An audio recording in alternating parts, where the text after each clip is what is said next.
So I had this discussion with my wife last night about what happened with Netflix and Tesla yesterday. And what was interesting was that, Netflix ran up from $250 to $350. That was just ridiculous. And whenever something runs up like that and it hasn't reported earnings yet, it's like almost guaranteed not to live up to expectations when the earnings come out. So the earnings came out. The street was disappointed a little bit in the subscribers. They did increase subscribers and increase them internationally quite substantially. But they beat on the bottom line number. But the problem is this is what they did last year. They did almost the same thing last year, and then the next week they come out and they issue a lot of bonds to finance the new movies. And what happens then is they go down further. So Netflix, it was very interesting how it fell, like 15 points, and then it came back and it recovered, and then it went back down 15 points. And then it came back and it recovered, and then it went back down the same spot. So it seemed like it was bouncing off that 338, 339 level. However, that level is not going to hold next week by Tuesday, Wednesday. And what's sad is it's going to signal some different things to change in the market, because that was kind of how it led last year when Google came out with earnings, which I understood. You know what? They had the huge tax break in 2018, so they had to report whatever, cost they could for the end of the year for 2017 to lower their tax burden in 2017, since they weren't going to help them as much in 2018. So that was kind of understood. But we'll see what happens when Google reports at the end of the month. The one thing that's really interesting, though, was Tesla. Okay, so Netflix, before their earnings announcement, they announced that they're going to raise prices, and the stock went up. That just didn't make sense, because whenever a company is announcing something like that where they're going to raise prices, it's because their earnings are not matching up with what they're going to, what they're going to report. And sure enough, that was the case. Well, Tesla did something very similar, but more dramatic. Tesla announced they're going to get rid of their referral program. So no more free supercharging for 6 months if you refer someone. And they're going to get rid of the lower end models of the Model S and the Model X. And they're going to make the Model 3 more affordable. Now, the people that want to, say bad stuff about Tesla, they're the stuck-up iPhone users that also have Audis and BMWs, which honestly, if they drove a Tesla, they wouldn't be saying this. They would not be saying this. If they spent the time to see, what kind of quality, work that Elon Musk and Tesla's put into their machines, they would not say this, because the Tesla is just more advanced than anything else. The other companies are trying to keep up, honestly, because they include everything with it. It's just like, it's a no-brainer. And it's so simple. But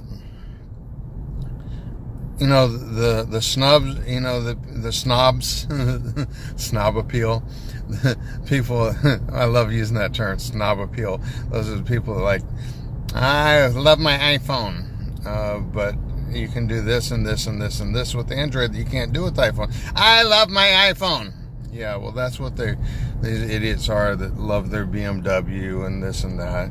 However, I know BMW's coming out with electric and this and that. But anyways, back to the Tesla. Okay, so I like the idea that Tesla's basically just trying to make their vehicles more affordable for the people that want them, and for the people that want the higher end, they're going to pay the higher end dollar for them. It makes sense. I mean, truthfully, right now, Tesla's a luxury brand. I wouldn't own a Tesla because it costs too much. I ain't talking about paying 3 to 4 times more than what I paid for my Ford Fusion Hybrid Titanium. I mean, I got top of the line. I got air conditioned seats and all that. Oh, well, enough about Ford. But I think Ford's going to have some nice surprises. But what I'd really like to see is these manufacturers come out with electric vehicles that utilizes Tesla's supercharging technology, which that brings the third point up. Tesla also announced that they're going to be increasing the rates on the supercharging. 20%. Wait, that's more than Netflix and Amazon's increasing their prices. Well, let's look at this though. Okay, so a Tesla can go somewhere between 200 to 300 miles on a full charge. Their supercharging stations are not as many as gas stations, but they're pretty substantial in the numbers versus the number of Teslas that are out there. Now, if another manufacturer, say Ford, BMW, someone came out with a electric car that also uses supercharging stations, that only helps Tesla further, especially when they're increasing their rates. Nobody else has supercharging stations like that. The BS charging stations that everybody else has for it stopped working. That everybody else has for electric vehicles, they're garbage.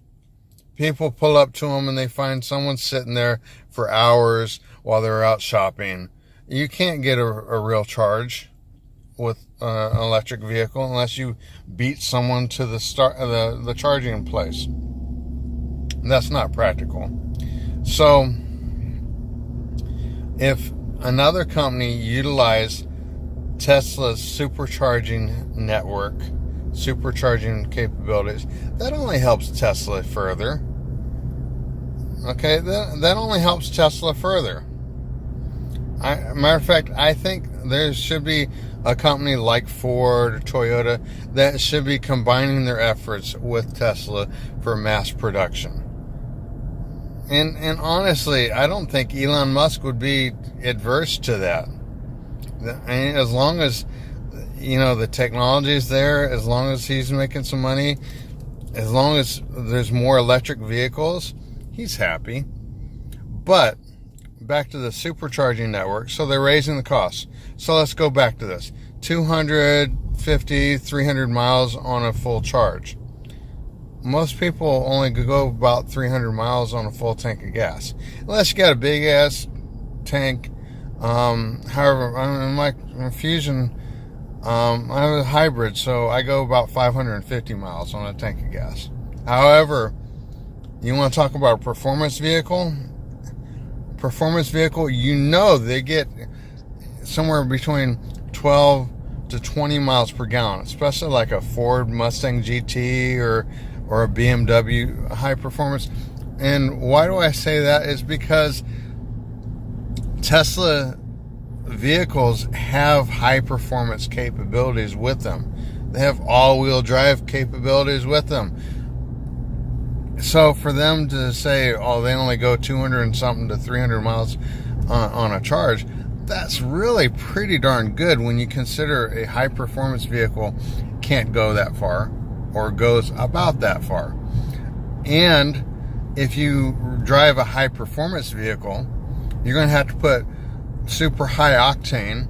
You're going to end up spending about $60 to fill up your tank of gas.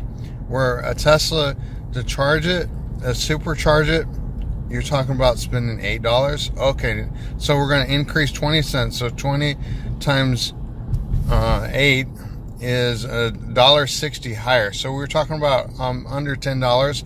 under $10 for a full charge. And that's if you want to do it at the supercharging station. You don't have to go to the supercharging station. You could charge your car at home. So really, you know, this stuff about, oh, the company's garbage, you guys just don't know what you're talking about. I believe they're doing what's right. Their numbers might not be perfect. They might not be as good as last quarter, but I think they'll still be profitable. And I think they're going to be growing to the point that, you know what, the stock shouldn't be 200, 250. Everybody wants to say that it's going down to 200. It's going down to 150. Whatever. There's going to be haters no matter where you go. You know what? Someone's going to complain about it being hot today, and they're the same people that are going to complain about it being cold tomorrow. So, whatever. Someone's going to complain about something. I think they're doing what's right. I think they're on the cutting edge. They're leading towards profitability and sustain profitability along with mass productions. So, by them cutting the fat, cutting 7%. I mean, that's basically what Elon Musk does. He tries to perform better with less. What's wrong with that? I mean, that's just common sense. Anyways, I think everything's going to be okay. I think Tesla's going to have a nice rebound on Tuesday when the market opens after Martin Luther King Day. And if not by Tuesday, definitely by Wednesday. And things are going to be happy. We'll see what Trump says today at 3 o'clock, though. Anyways, I hope you like this video. Please hit like, share, subscribe. Appreciate it.